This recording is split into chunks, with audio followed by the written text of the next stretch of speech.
Hey there, you found Cameras and Car Seats, the podcast for photographers who are tired of being told to hustle harder while trying to remember if you grabbed diapers at your last Target run. I'm Jamie, your destination adventure elopement photographer who somehow manages to adventure with couples while raising tiny humans. And I'm Alex, holding down the Lincoln logs in the Midwest traditional wedding scene, proving that you can crush those weekend weddings and still make it to family dinner. If you're editing in the pickup line, scheduling client calls during nap time, or just trying to figure out how to run a profitable photography business without sacrificing your family life, you're in the right place. We're dropping real, actionable advice that actually works for mom photographers. No bro marketing, no toxic hustle culture, just two photographer moms keeping it real about making this whole business thing work while raising our families. So grab your watered down iced coffee, Ignore that pile of laundry for another hour or day. and let's dive into today's episode. So this is exciting. This is our first full episode, and I think just to introduce the podcast, we wanted to just talk about being a mom and being a photographer and what that looks like for both of our businesses. Yes, the reason that we started this entire podcast to begin with. I mean, because we listen to a lot of podcasts. I feel like if you listen to the pre-show, we mentioned it too. There are a lot of different educators out there, educators that we have invested in separately. We actually did, and like I feel like we got closer after we both invested in the same educator at the same time, and that's how we just started voxering and yapping at each other nonstop. And it just like there's so much education out there, good education, meh education, but I feel like there wasn't mom. Like, there wasn't anything that was centered around parenthood. Right. There's a lot of great education out there. But, like, the thing that makes it difficult is when you're a mom and they're saying, hustle harder, do this thing, do this. And it's one thing to be able to do all those things. But when you're doing that full time and able to focus on that, like, that's awesome. But a lot of us have kids and families, and we can't take all that time to dedicate doing all that when we also have family time and meals to make and practices to run to kids too. So I mean, there's a lot to juggle between business and children, and especially when you're at different stages of parenthood. We thought we were gonna fill the gap. It was our turn. We saw the gap because we wanted the gap. Yeah. Yeah. Well, and here's the thing too. I think a good thing about it is like, I'm sure you could say the same, but like, I want my girls to grow up and see that you can have a family and also do what you want successfully. Oh yeah. And you don't have to work a 9 to 5 if you don't want to. Like, you can spend time with your family doing what you love and have boundaries doing it without burnout. Exactly. I mean, I always joked, I was like, I want to teach my boys why mama sits at the head of the table. She gets shit done. It's such a mix of like wanting to chase your goals, but also wanting to homestead. Yes. Wanting, like, I always want to be the mix of the perfect fall mom who does fun fall white girl activities. Yeah, even when you're a photographer and that's the busiest season of the year. Oh, for sure. Yeah. And it's like trying to figure out when to schedule sessions, when to take weddings, when to be like hard boundary, this is family time. And I feel like it changes too every season. So like last year I was pregnant and then had a baby. And then this year I now have 2 toddlers, and I'm like, it changes. Right. This year, I pushed my boundaries a little bit more because we bought a house. And so I was like, it's nice to have the flexibility of like, okay, last year I didn't need that as much. And so I did have more family time to spend because I was like, no, I'm not going to waste all my time doing all these things when I want to be investing it in my family. And this year I was like, okay, no, like I'm going to have to work a little bit more to get other things that we want for our family. And so to be able to have that flexibility and like that you don't get a 9 to 5, like those are the hours you work. This is what you do. But having a job where you could be like, no, like I do or I don't want to take on more, and learning what your boundaries are. And I think, so I've seen this kind of as a trend a little bit. I don't know about you, in like the education space where people are very much over the let's make 6 figures sort of education. I can teach you how to make $10,000 months. And I think we're definitely fatigued.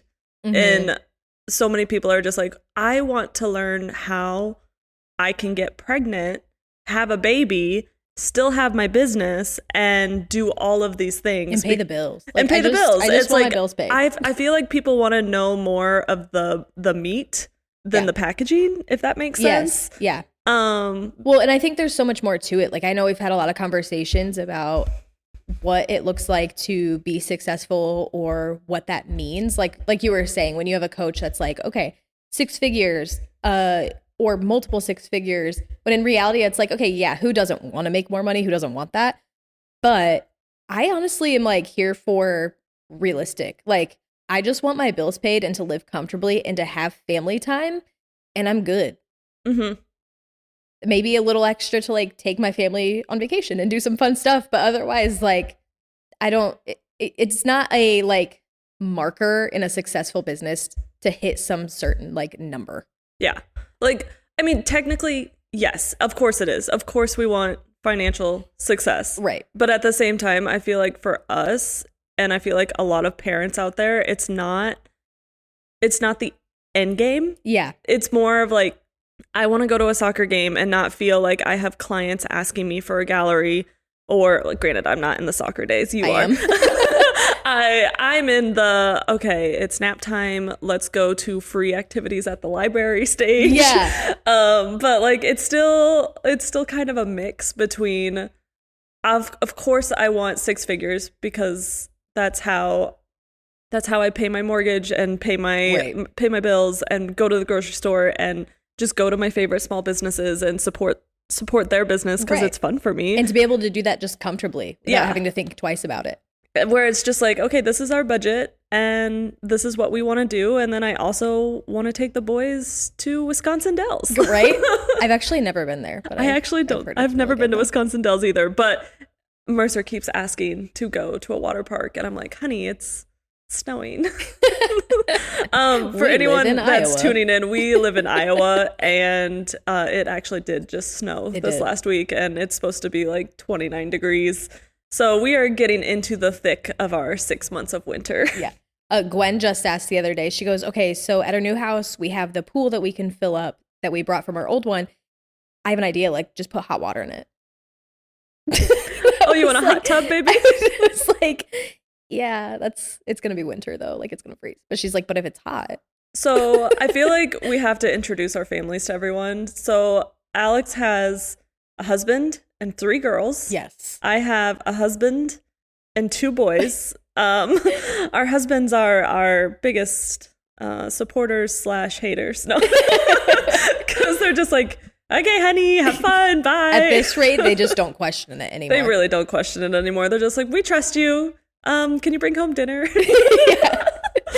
But yeah, you have 3 girls. I have 2 boys. I'm in the toddler trenches. Yes. I'm almost there again. Yeah. So I've got a 8, 6, and 1.5-year-old. And the you've 1.5-year-old been in is getting parenthood longer than I have. Yeah. 8 years. Yeah. I don't even feel that old. Well, you're not. You're like 19. But like, okay, so we have a unique perspective on Alex went from stay-at-home mom, full-time stay-at-home mom, to being a photographer. I was a photographer and decided I did want to have children. And now I have 2 kids after I had my business before I had kids, and you had kids before you had your business. Yes. And now we're like thick into it, decade later, like here we are. Yes. Yeah. So that goes into one of the questions is, how does your scheduling and boundaries look different before having kids and after? Okay. Well, I will go first. So my schedule before kids, I'm a destination photographer. I wasn't always a destination photographer prior to 2019. I mean, I still did it, but now I feel like that's solely all I do is destination work. And I did a lot more sessions. I kind of like when you first start business, you do all sorts of things. So when I first started, I would book any session, any day, Monday through Sunday, didn't bother me. Because I was young and I didn't have any other responsibilities. I could hustle harder. I could hustle as much as I wanted because the only responsibility I had was myself and I guess my husband, my boyfriend, fiance at the time before we were married. But making him happy was him seeing me happy. Yeah. And he knew that I was having a blast. I was working with clients. I was doing anything and everything, and that was fine at the time. That was fun. Right. And it worked because I didn't have to wake up in the middle of the night. I didn't have to worry about preschool. I didn't have to worry about babysitter or sickness. I didn't have to worry about anything except myself. And when that transitioned afterwards, like once I had Mercer, I feel like it was the rudest awakening. Because like not only is it a shock to your system to go from 0 kids to 1 kid. The hardest transition. And having a business on top of that. And I had Mercer in February. And so one of my biggest jobs of the year is in March. And it's a big job because it's a volume job. And I absolutely love it. So if any of my dancers or my dance moms are listening, hi, I love you guys. But I had an emergency C-section. I had a really hard labor with Mercer, and I was still healing. I was in a ton of pain, and I had to go back to work. And I'm like, this is miserable. Yeah. And I'm like leaking in all of the orifices, my eyeballs, my boobs, like milk, tears, sweat everywhere. But like, it is the rudest awakening, like changing your schedule from no kids to kids. And then that's when I realized I need different boundaries now, because Mercer's relying on me, Mark is relying on me, and my business is relying on me. And I just went from only really caring about me and my business to like 3 other things. Right. Yeah, all at once. I think 0 to 1 is the hardest transition when it comes to kids. For sure. So if you don't have kids yet and you're listening, you are not alone. 0 to 1 is the hardest because you have never experienced it before, and your body is like, what did I just do? Right. Yeah, for sure. And I was just thinking too, another thing that we have total opposite is like you had C-sections. I did not. I did, yeah. So we can always talk about like the difference with that when recovery time and like taking weddings on after. And I feel like, correct me if I'm wrong, I feel like your postpartum time is one of your favorite times. Oh, yeah. And I don't know if I've never had a non-C-section birth. And I don't know if it's just because like just the way I am, I hate sitting still. And like I'm recovering from abdominal surgery. Right. And like for me, postpartum is so hard because I do have to sit still and heal. And I want to answer emails, and I want to talk to clients, and I want to hang out with my kids. And I'm not able to because I have a fresh incision. Yeah, right. Yeah, I haven't had to deal with that. But like postpartum for me, like my labors and everything were awful. But like the healing process and just being able to soak it all in after, I feel like was one of my favorite parts. I hate being pregnant. That was the hardest part for me. See, I had and I was awful fine pregnancies. being pregnant. You even had to show up one day because I was like, I don't know if I can shoot this wedding. I was so sick. I had to go to the doctor that morning. I was throwing up. I couldn't keep anything down. And I was like, I'm dizzy. Like, I don't think I can do this. And nobody knew I was pregnant at the time. I did. Except you. So like, I couldn't say, like, I didn't want my couple to know or anything like that. So I was like trying to hide it and like chugging lemonade. I remember I had like lemonade. In your first trimester, right? You were Yeah. like 14. No, I don't even 12. think that. I think you were like 10 weeks. Yeah, I think I was like 10 to 12 maybe. Yeah. Yeah.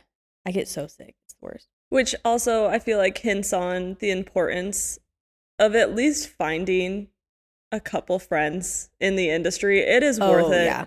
I'm not saying you have to be friends with absolutely everyone in the whole world, every photographer out there that ever DMs you a location, like asking you where you shot this. I'm not saying you need to be friends with every person that does that, but it is super important to at least find 1 or 2 people that are like your dark and scary friends that you can call when you're in the dark and scary times, when you are like, I don't know what to do. Because, yeah, I was able to show up at that wedding for you. Yes. And I was there for, what, I think maybe an hour before you got there. Because I think you so. just needed a minute. I was like, but you were like, gonna throw Jamie, up on everything. you got this. I just need a second. Yeah. Yeah. And I knew like I needed you because I was like, if I have to step away, like I know you have it covered. Like it was bad. But that's even not when you're a mom. I think just community in general is so important. Yeah. Like to vent, to talk about things, because it can feel super lonely, especially when you're starting out, even not when you're starting out, but just in general, you need a backboard. Like you need people who just get it. And I had a pandemic baby. So like I feel like I was so isolated Ugh. because Mercer was born February of 21, and like it was still COVID. It's Right. like no one was hanging out. My weddings had been rescheduled. It was crazy times, and I'm a firm believer, if you got your business through 2020 to 2022, you're a badass, okay? Because those were some unprecedented Yeah. times. I still had 19 or 20 weddings in 2020. Yeah. And I feel had like one reschedule. I feel like it was a crazy time because like being pregnant in 2020 was wild because Mark wasn't allowed in any of my appointments except for the ultrasound, and they kicked him out immediately after. That is insane. Like, I can't imagine not being able to go through that with your spouse. I wasn't allowed a support person. Like, it was so wild. And then while I was in active labor with Mercer, I had to get a COVID test. So Oh my I'm, gosh. in labor, having someone stick something up my nose. Yeah. Totally No, thank fine. you. But Mark didn't need one, and he was my support person at the hospital. So That is a whole other. so just so you guys know, we are gonna ramble about motherhood, photography, all the things. I feel like we could do a whole different episode on just labor stories, but for a whole different podcast. I feel like we should circle back to scheduling. Like, what does scheduling look like now that you have 3 kids? Yeah, so I definitely have a solid, like, I do not work or shoot on these days or after these times. Mm-hmm. So 1 or 2 non-negotiables for us are Wednesdays and Sundays. So Sundays are our church days, and we just use that as like a family day. So if I have anything going on or whatever, I'm like, I just block it off on any sort of calendar. Also Wednesdays are another one for us. So right now we don't have the typical like normal schedules because with photography, Saturdays are busy for weddings. So don't have like a weekend block off. And then we also own a coffee shop. So we're popping in and out of there all the time. So I knew that from the start I had to set like, these are firm boundaries because I will burn out. Like if you do not have, these are my fine lines, these are my boundaries, that's where burnout hits. So doing that, and then also having like set hours. So my older 2 are in school. So being able to work, like spend the morning with them, have a slow morning. I am not a rise at 5 a.m. girly. Wish I could be. I had my seasons of like waking up at 5 a.m. to go to yoga, and that lasted like a month. But I like my sleep. If I don't get my sleep, So I wake up generally when my kids wake up, which is anywhere depending on the morning, probably around 6:30. And then we'll just spend the time having breakfast, getting them ready for school because nobody can ever find socks or pants or shoes or anything like that. Especially, I loathe winter because you have to have snow pants, you have to have coats, you have to have hats, you have to have gloves, you have to have all the things and send them all to school, as well as like backup pairs of pants because if their other pants get wet, all that. So that's what I spend my time doing in the morning.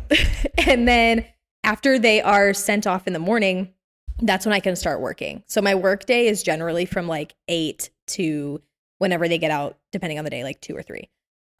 Some days do look a little different because we have a 1.5-year-old. But because my husband is home most of the time, depending on how much help we have at the shop, he can hang out with her while I get editing done. Otherwise, when he's not, I'll hang out with her for a little bit. And then during her nap times are when I'm really like super productive. And then I can do like light work while she's awake, answering emails, all that kind of stuff. Well, and I feel like I know the answer to this, but I want to ask the question for those that are listening. How do you feel about working during nap time? Like, is it a consistent thing for you, or is it like this is just the season of life that I'm in? Yeah, so I feel like I kind of based it off 2 things. One, it definitely is like, this is the season I'm in right now. And then 2, I also have learned to work based on my mood. And I know this is probably like a debatable, like, well, I need to get work done. But there are the days where like, if I'm staring at a screen and I know I'm not going to be productive, I have to work on something else. Like, I don't know if you have those days where your eyes are just glazed over and you're like, every picture looks the same. And so then I'll choose those days to work on like answering emails or my workflow or any other like admin back end business task and save my editing for like maybe tomorrow I'll get to it, whatever. That actually brings up a valid point. I try to base my work schedule every month around my cycle. I want to start doing that. Because I have found I feel so energetic and creative in week 1. Week 2, I feel like I'm on top of it. I can literally multitask everything. Week 3, I'm exhausted, and I can barely function.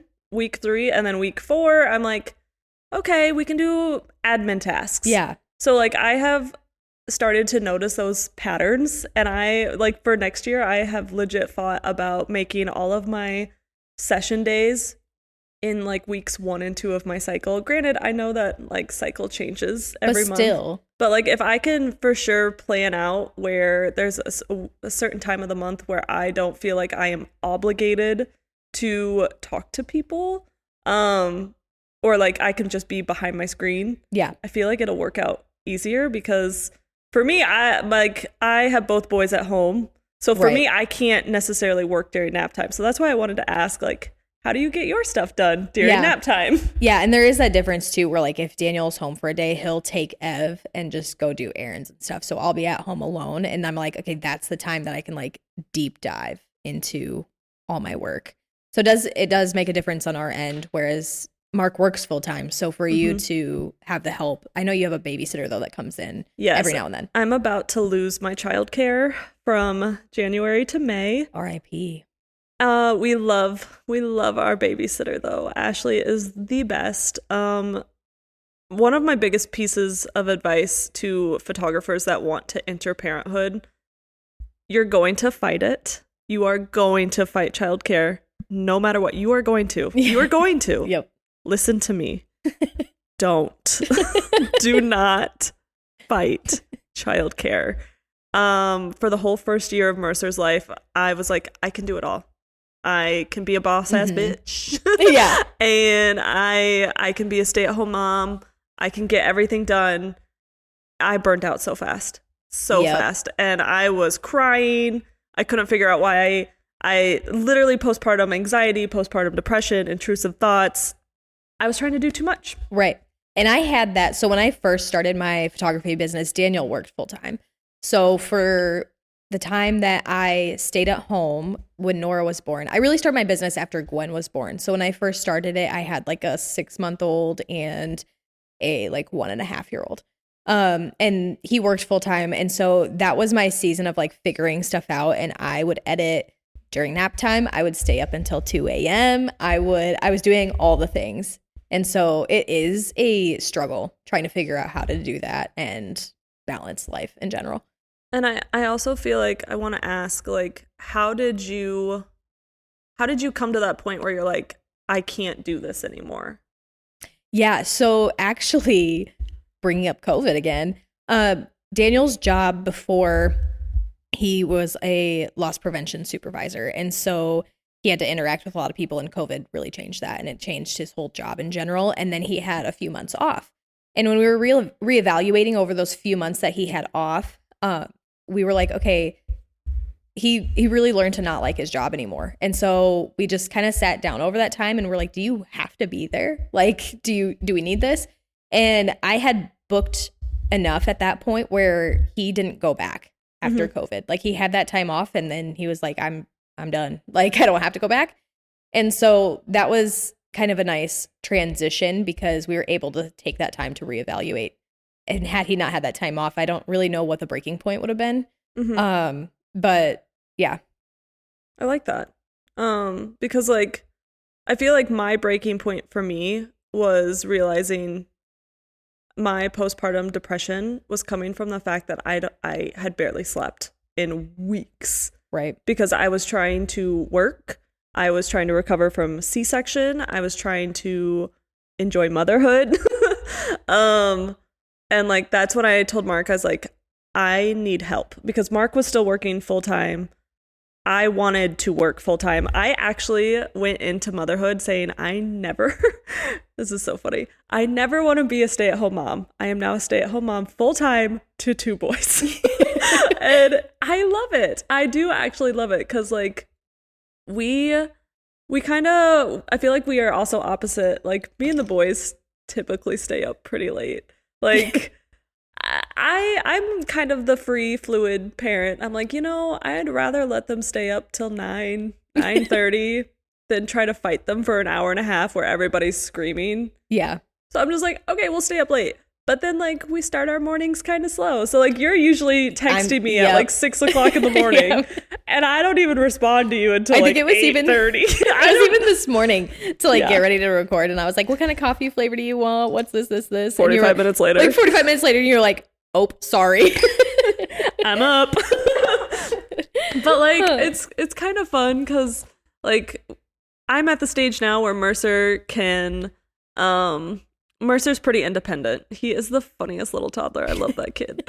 But he usually wakes up in the morning, and he just plays independently. And like I can hear him. Like I'm not fully asleep. Moms are never fully asleep. No, I did that too when Nora and Gwen were younger. So like when I very first started, there were the mornings where they like were able to get up and play together in the living room while I was able to just rest for a little bit. So I did get up later when they were younger, but now that they're like getting older, which they do still do stuff on their own, but I feel like I can't stretch it out like I used to be able to. It's so funny being in different seasons and then remembering how you did things in a last season. Mm-hmm. And then like even just reflecting on last year, I'm like, oh, I don't do that anymore. For me, I don't work on, so one of my hard boundaries in business is again scheduling on certain days. Yeah. So I also don't work on Sundays. I only schedule, like if I don't have a wedding, then I also don't work on Saturdays.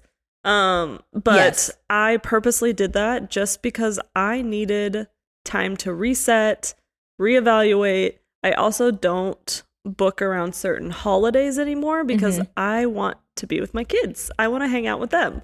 So if somebody really does want me to work, say really close to like Halloween is one of my holidays that I take off just because I want to go trick-or-treating. You sent me a wedding referral for around Halloween that I just shot because I was like, I don't like Halloween. Yeah, like you're totally fine working on Christmas, Halloween. Though. And I just wanted to go trick-or-treating with the boys. I love to do like the costumes and just like play.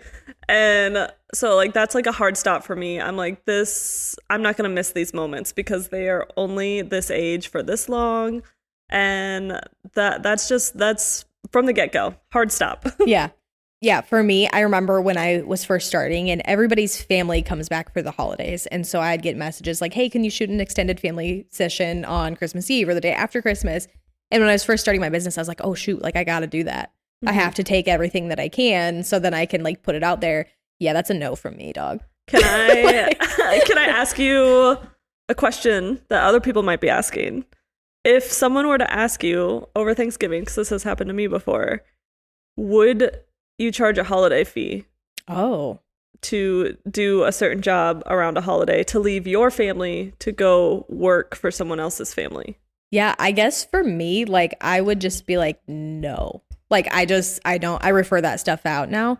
But if it were like a day around a holiday, say like a few days before or a few days after, I might consider it if we don't have anything going on. But I guess for me, it's not even like additional holiday fees. Like I just hard stop now. Like I'm just like, nope, these are my boundaries because I learned if I don't have these boundaries, I will become unhappy. And there are times I feel like where not only does my like boundary setting help me personally, but it also helps me not like I got to a point where I was almost resenting my job. So I loved it. Obviously we love it. That's why we're still doing it. But there came a part where I'm like, I don't feel creative anymore. Like, I feel like this is just what I'm doing. And I don't feel like I can actually like take the time to like sit here and be creative. I feel stuck. And I feel like that happens to so many parent photographers where it's like, am I just at a 9-to-5? Right. Like, am I there? Am I controlling my business or my clients? Exactly. And I feel like if we can help you guys listening, just like, this is our struggle. We've been there. We've done it. That's our goal. Honestly, that's our goal, to help you. But like, it's also, I feel like we're saying the things out loud that a lot of people don't talk about. Or don't have anybody to talk about them to. Or don't realize it's a thing. Yeah. Because they've never, like, they're new into their parenthood. Or they're like, actually, I am feeling exactly right like that. Yeah. That's one reason too that I'm super excited to have guests on the show, because they can come at it from like a family or newborn perspective, or just how they run their businesses. So then other people can feel like, oh yeah, I do that way, or I never thought of that, just to make people feel less alone or validated. When you don't have anyone to talk to, you're like, do other photographers do that? Are we supposed to be doing that? Are we not doing that? And so being able to give those perspectives, I think will help a lot too, just making people feel less alone. So if we were to circle back, how do you fix that when you're feeling like, how do you fix that when you feel like, I just feel like I'm going to a 9 to 5? Like, what do you personally do when you're feeling like you're at your limit? Yeah. I think for one, like coming back to those boundaries has really helped, like just setting hard boundaries. And the second thing is going out and picking a shoot or something to do that's on my time that I'm in control of. So like a styled shoot or a model call session, like something creative. Like I have a few ideas, or there was one that I shot, gosh, I don't know, almost a year ago. And I was like, I want to take this cute couple into a record store. And it's actually like a few buildings down from where we're sitting right now. And I was like, I just want them to be cute. I want them to look like alternative and just have records everywhere. And I did that. And finding those little things. I also did like a picnic one. This is like finding things that fuel your creativity and make you happy. Like just do that. I was gonna say, one, like if I were to answer the same question, for me, it's shooting film personally. Like shooting, like, so I shoot 35 millimeter film, but I like to just take my film camera out and just photograph my boys being boys. Yes. And like, I love those photos. The way that I tell you, I'm so excited to start experimenting with that once our homestead is up and running. Like girls with like chickens and making sourdough and all that stuff. But I was gonna say, like when because people have asked me this question before, like how do you fix your burnout? And one thing for me, I always tell people, I know this works for me, so you should try it. Yeah. If I'm feeling like I can't even look at work, if I'm feeling like my eyeballs hurt staring at my screen, that usually means I need to go get coffee with a friend or go get lunch by myself. Yeah. Because that usually means I'm touched out. It usually means that I am completely just disconnected and I just need to recoup. And I usually only need like 24 hours. But occasionally it helps when I'm shooting like a destination elopement or something, because I always add buffer days. Yes. So always. Once I'm done with client work, I try to go do something fun for me. So something fun for me was I was in Utah. So we went to a soda shop because I had never been to a soda shop before. Fun. And if you know, with the soda shops with Utah moms. And I had brought my mom with me to that elopement. And that was just so much fun. It was just like a memory for me and my mom. We would go do, like our favorite things to do was watching sunrises in national parks. It's just what we had always done. So I'm like, I just need a me moment to do something for me, because I am somebody outside of my business. I was feeling a little burnt out with back-to-back travel. Like I was just fatigued, not necessarily burnt out, but fatigued. And I feel like if you're starting to feel that way, you need to just ignore work for minimum 24 hours. Like you're going to be less productive if you try to force it. I have another thing with this too, to avoid burnout, is I think we have an interesting like dynamic when it comes to our job, because a lot of people look at photography as a hobby. So when you have a hobby and you turn that into your full-time job, I almost feel like it's hard for those people to have hobbies, because you take your hobbies and you turn them into your job. I think having hobbies outside of your work is huge. So like you said, you're a person outside of your job. You're a mom outside of your job, and finding things that you enjoy doing outside of work. Like, because you don't outside just, motherhood. Like you're a person outside of a mom. Like you are still yourself. You are not just a mom. You are not just a photographer. Yes. Well, what other job? Think about it. My accountant, is he crunching numbers for fun on the side? Like, is that a hobby? Might be. Like, Jeff, you're a doctor? Shout out to is Jeff. He just like walking around like, hey, you hurt? Like a lot of people I don't think do their job outside their job or outside their 9 to 5. So when you have a camera and you love doing it, like you're doing it all the time. So finding hobbies outside of your job that relate to you as a person, aside from that, I think is huge. So for me, that's like homesteading, sourdough. For me, that's board games, Yes. video games. Very much into technology. Yeah, even traveling. Like Even that's part traveling. of your job, but like that's still I something that loved you can do traveling aside from before photography. I made it. Like I had already been to majority of states before I transitioned into a full destination elopement photographer. Which is wild. You've been to all 50 I states. have been to all 50 states, which is so crazy if you think about it, because like you look at a map of the United States, when you're from the United States, you're just like, yeah, it's the US. And then you like look at how a state is bigger than certain countries in Europe, and you're like, huh. I heard that from someone the other day that it was like a TikTok or something. Yeah. They were traveling all over to different countries, and then they were like, you know why Americans like don't leave America very much? Because they don't have to see so much. Like there's so much in just one state. It's so true though, because like I'm from the Midwest. I grew up Midwest, but I have been jokingly called a hobbit my whole life. And like I love Lord of the Rings, so I'm fine with it. But like it's true though. I am always running away to the mountains. I'm always seeking that adventure, but that's what I like doing, but I still come back to the Shire, which is the Midwest. I've only been called that growing up because my feet are so short and wide. Yep. So that's why I got called. And we're both short. And hairy. So when it comes to having boundaries in your business, let's talk about like automation. So what do you like, what are like some things that you're like, I absolutely have to have that automated?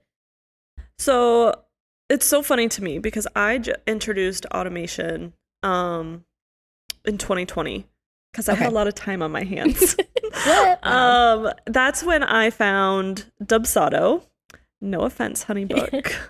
We'll get into that later. I am we team have a whole Honeybook. Separate. She's team We will definitely talk your ears off about CRMs at a different episode. So that's not what this is about. But Dubsado is amazing for automation. There's workflows, and before I even found Dubsado, I was doing all of these things manually.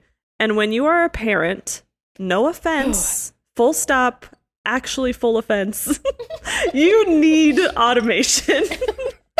Full offense, actually. I hope you take Actually, just kidding. I take that back. Full offense.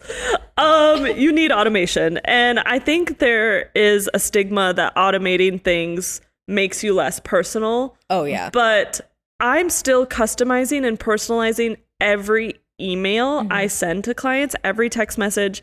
I just have the whole flow chart in an automation. It's still going to send me an alert to be like, hey, it's time to send this to your client or this email to your client. So it sends me the alert that it's time to do that. I customize it to that client, to their project, their wedding, and then I send it. But because I have it automated and I have it in like a flow chart that it's going to go from A to Z by itself through Dubsado, I know I'm consistently giving that client the experience that I want them to have.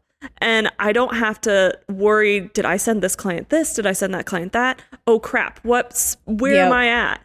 And I don't have to worry about it as much because I am giving them the experience I want to give them without having to sacrifice all this extra time. Because with AI, workflows, automation, use it to your advantage so that you can be home with your family and still give the amazing luxury experience. Yes. Okay. So I think this is going to be like a super funny and relatable question because we've all been there.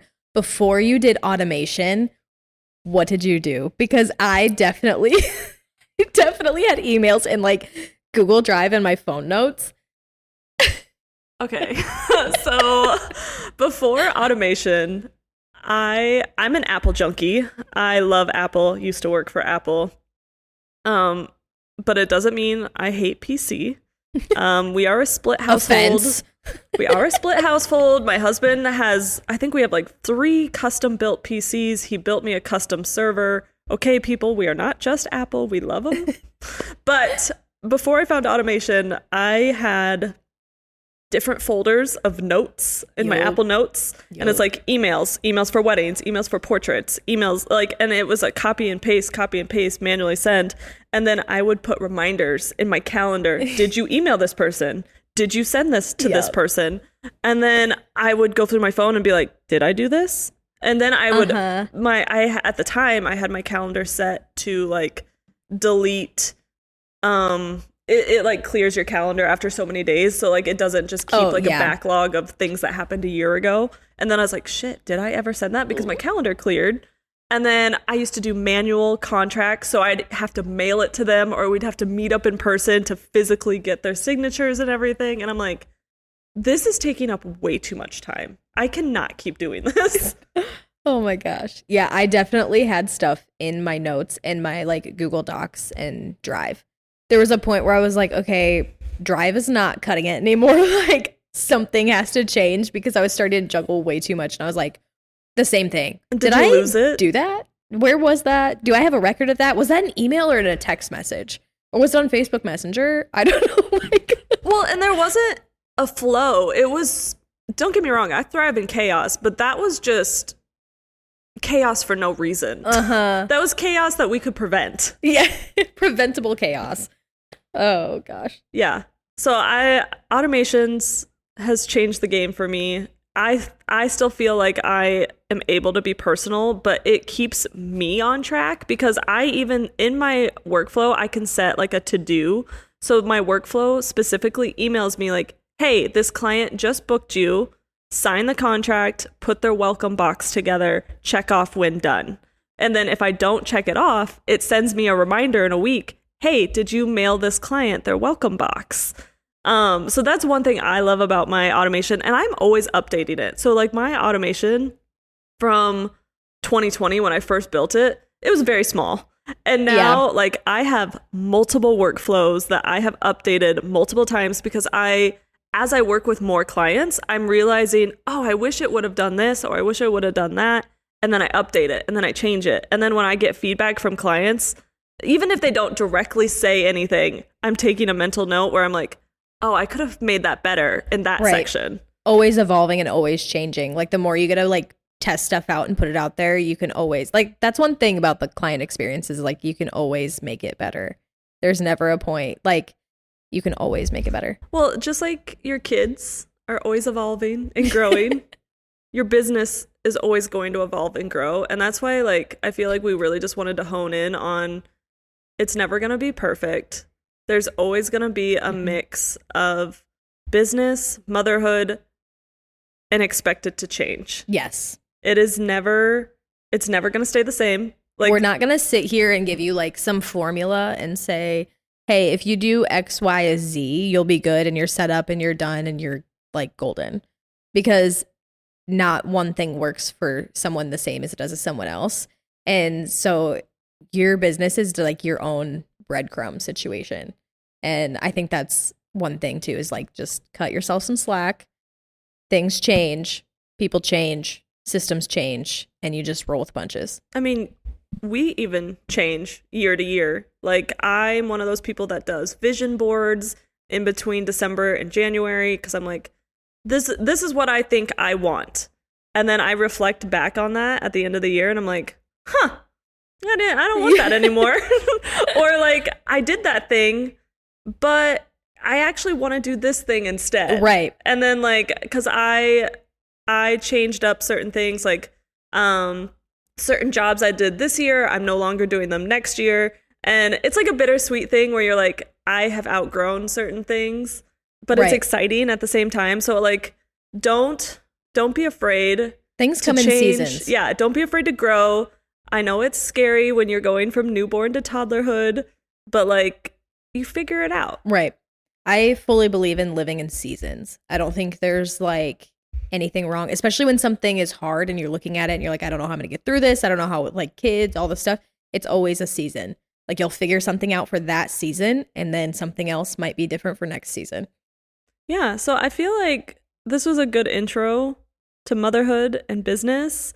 We're really excited to see what questions you guys bring up and see what you guys even respond. Like, the more we hear from you guys, the more it gets us excited, because we have so many different tangents that we could go on.